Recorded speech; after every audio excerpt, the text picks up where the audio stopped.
No vídeo de hoje, você descobrirá os mistérios da quinta igreja do livro de Apocalipse, a igreja de Sardes. Meu nome é Bernardo Leão e se você está vendo esse vídeo pela primeira vez, seja muito bem-vindo.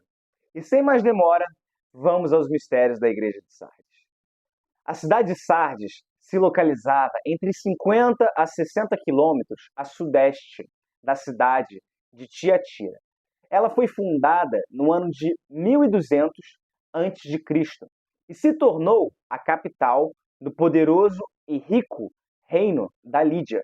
Eu não sei se você sabe, mas um fato muito interessante sobre a cidade de Sardes é que ela foi a primeira cidade na história humana a cunhar moedas de ouro e prata. Ou seja, a história da cidade está intimamente relacionada à história da moeda ou do dinheiro propriamente dito. Posicionada estrategicamente sob uma colina, a cidade de Sardes era uma fortaleza quase inexpugnável, ou seja, era praticamente impossível conquistá-la. Contudo, no ano de 546 a.C., o imperador da Pérsia, Ciro o Grande, conseguiu conquistar a cidade graças à proeza de um dos seus batalhões de infantaria, no qual os homens que faziam parte desse batalhão conseguiram escalar uma fenda que basicamente permitiu uma brecha dentro da cidade, ou seja, quando eles escalaram essa fenda, eles conseguiram entrar na cidade e a partir daí abrirem os portões da cidade que não estava sob vigilância do exército de Sardes. Isso remete muito à história de Troia, certo? No qual os soldados gregos conseguiram abrir os portões da cidade de Troia porque eles estavam infiltrados dentro do cavalo de Troia.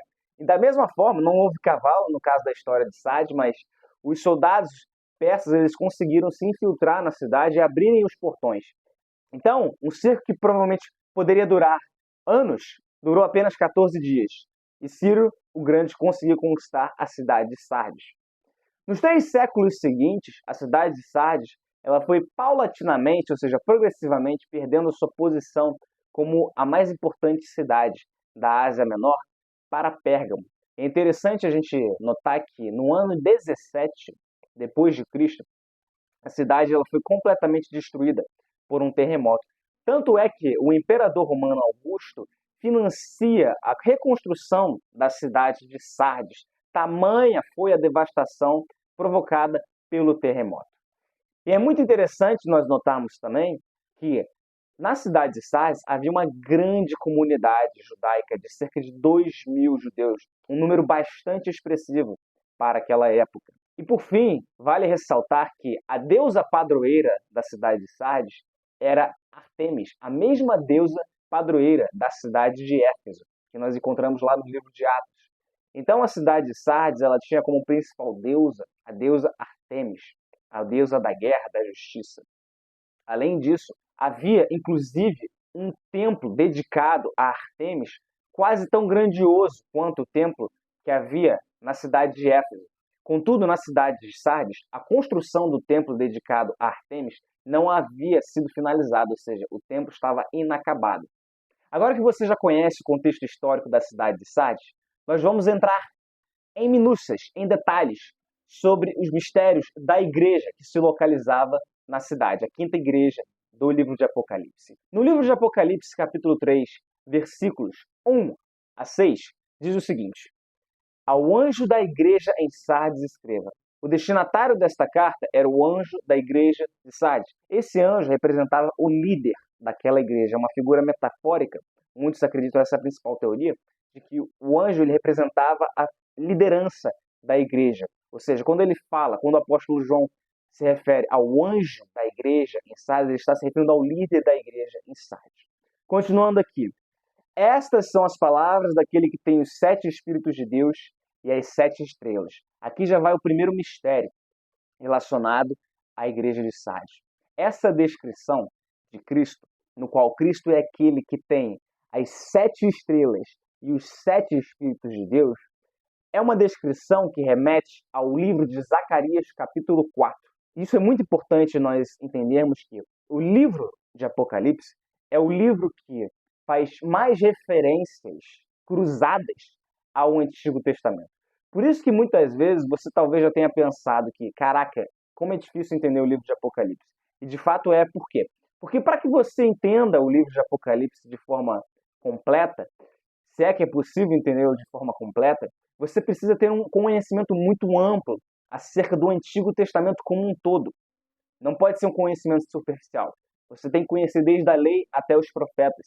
Então, é algo que perpassa todo o Antigo Testamento. Ao longo do livro de Apocalipse, várias referências são feitas a passagens, experiências, eventos nos livros do Antigo Testamento.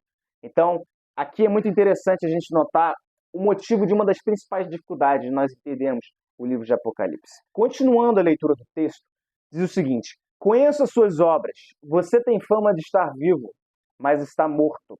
Esteja atento, fortaleça o que resta e o que estava para morrer, pois não achei suas obras perfeitas aos olhos do meu Deus.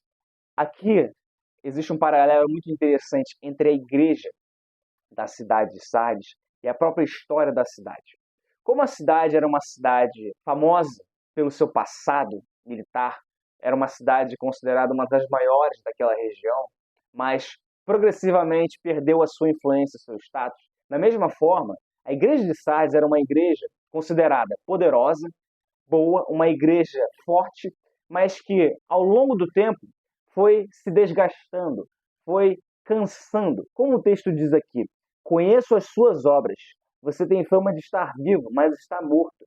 Ou seja, a igreja era uma igreja considerada viva, uma igreja avivada, mas agora ela estava morta, nas palavras do próprio Cristo.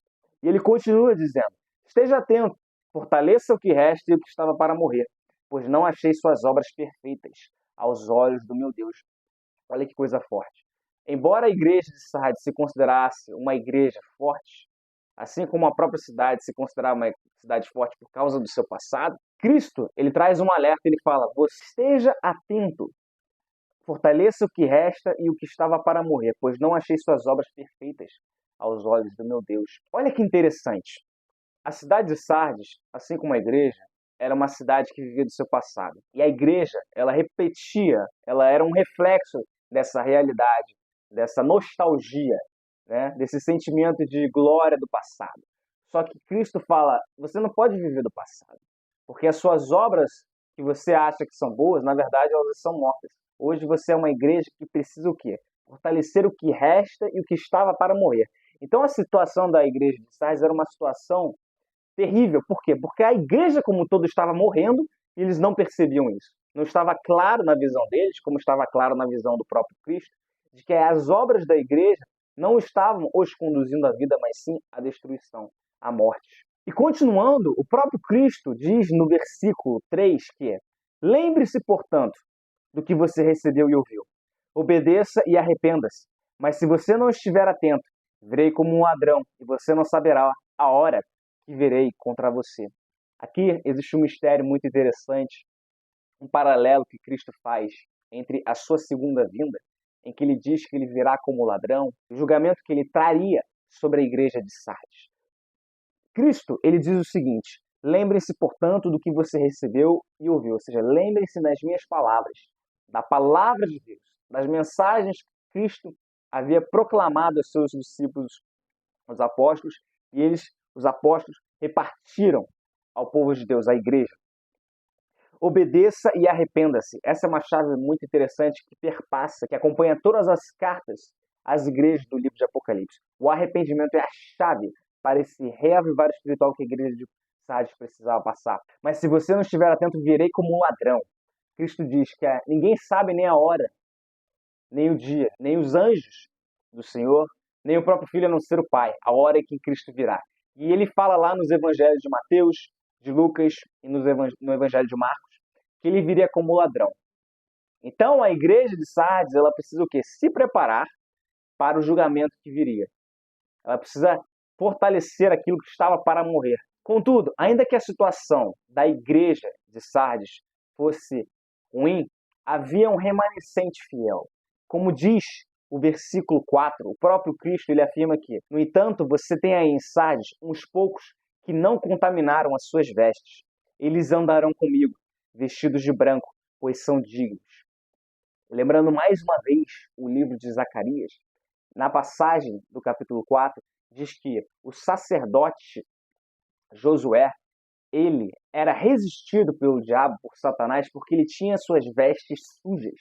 Ou seja, havia um impedimento espiritual, sobrenatural, de fato, sobre a vida do sacerdote Josué e de Zorobabel, o governador daquela cidade, da cidade de Jerusalém, que acabava impedindo eles de terem acesso à revelação de Deus. E o que o anjo faz naquela visão que o profeta Zacarias tem? Ele purifica, ele traz novas vestes, ele dá novas vestes ao sacerdote Josué. E da mesma forma que o sacerdote Josué tem suas vestes trocadas por vestes puras e santas, o remanescente fiel da igreja de Sardes seria colocado, ou melhor, Cristo colocaria vestes novas sobre aqueles que haviam permanecido fiéis, aqueles que não deixaram suas obras morrerem, aqueles que se arrependeram e buscaram se manter fiéis, ainda que aquela cidade, ainda que a igreja, a própria igreja, a maioria dos membros da igreja de Sardes estivessem mortos. Não somente eles andariam com Cristo, com vestes brancas, branco fala de pureza, fala de santidade, fala de santificação, fala de que os pecados deles foram perdoados, de remissão dos pecados, pois eles são dignos, como o texto diz aqui, pois eles foram encontrados fiéis diante de Deus. Cristo, ele fala também no versículo 5, que o vencedor será igualmente vestido de branco, e jamais apagarei o seu nome do livro da vida, mas o reconhecerei diante do meu Pai e dos seus anjos. O livro da vida é outra referência que o apóstolo João faz ao Antigo Testamento. No livro de Êxodo, na lei, fala sobre o livro que Deus escreveria sobre os filhos de Israel. Moisés, quando o povo de Israel peca, ele diz: não risque do teu livro essa nação, a sua nação, o seu povo, Senhor. O próprio salmista, Davi, grande rei Davi, diz lá no em um dos seus salmos, declara em um dos seus salmos que todos os meus dias foram escritos no seu livro. Ou seja, Deus, ele tem um livro no qual está escrito todos os nomes daqueles que aceitaram a Cristo como seu Senhor e Salvador, todos aqueles que receberam a vida eterna. Então, Cristo está dizendo, você que permaneceu fiel, que se arrependeu, não somente você seria revestido de novas vestes, vestes brancas, mas você agora teria seu nome firmado, ou seja, seu nome garantido no livro da vida. E além disso, você seria reconhecido diante de Deus Pai e dos anjos. Isso aqui é uma alusão agora ao Novo Testamento. É interessante porque o livro de Apocalipse, eu falei no início desse vídeo, que o livro de Apocalipse ele faz várias menções ao Antigo Testamento, mas ele também faz menções ao Novo Testamento, principalmente aos Evangelhos. Aqui está mais uma menção ao Novo Testamento, em que Cristo fala que ele reconheceria aqueles que se arrependessem, aqueles que fossem fiéis em Sardes, ele o reconheceria, hoje reconheceria diante de Deus Pai. Ele faz essa mesma afirmação nos Evangelhos, de que aquele que não negasse a Cristo, mas fosse fiel e declarasse o Evangelho de Cristo entre os homens, Cristo declararia seu nome entre Deus Pai e seus anjos. E o apóstolo João termina a carta à igreja de Sardes com aquela famosa conclusão: aquele que tem ouvidos, ouça o que o Espírito diz às igrejas. Então, como podemos ver, a igreja de Sardes, diferentemente das outras igrejas, era uma igreja que tinha um ponto forte, entre aspas, era uma igreja que tinha obras, mas o próprio ponto forte dela era o seu ponto fraco. Eram obras mortas e a igreja estava morrendo. Apenas um remanescente fiel se mantinha firme contra esse processo de decadência espiritual que estava acontecendo na igreja de Sardes. Então, resumindo, os mistérios que envolviam a igreja de Sardes são revelações proféticas do apóstolo João que trazem menções, que fazem referências a realidades, a mistérios do Antigo Testamento e do Novo Testamento, que são trazidas à tona para aquela igreja. Era uma igreja que estava morrendo, mas que nela havia um remanescente fiel. E seria através desse remanescente fiel que Cristo manteria a sua obra, que Cristo continuaria a sua obra na igreja. Então, todos nós fomos chamados a sermos um remanescente fiel. Um remanescente que, embora o mundo ao nosso redor seja um mundo pagão, um mundo paganizado, E a própria igreja na qual nós fazemos parte, talvez a maioria, ainda que a maioria dos membros da nossa igreja sejam membros frios, que estão morrendo espiritualmente, Deus nos deu esse chamado para sermos esse remanescente fiel, que será vestido de vestes brancas, terá o seu nome escrito no livro da vida e será reconhecido diante de Deus, diante do Pai. Agora que você já conhece os mistérios da quinta igreja do livro de Apocalipse, eu queria te convidar a deixar nos comentários qual é a sua opinião sobre essa igreja, o que você achou mais interessante. E se você gostou desse vídeo, não deixe de se inscrever neste canal, deixar o seu like, comentar e compartilhar esse vídeo, bem como ativar as notificações para que você esteja ciente dos próximos vídeos que forem lançados, que forem divulgados, que forem lançados no canal. Obrigado a você, que Deus te abençoe, e só a Ele toda a honra e toda a glória.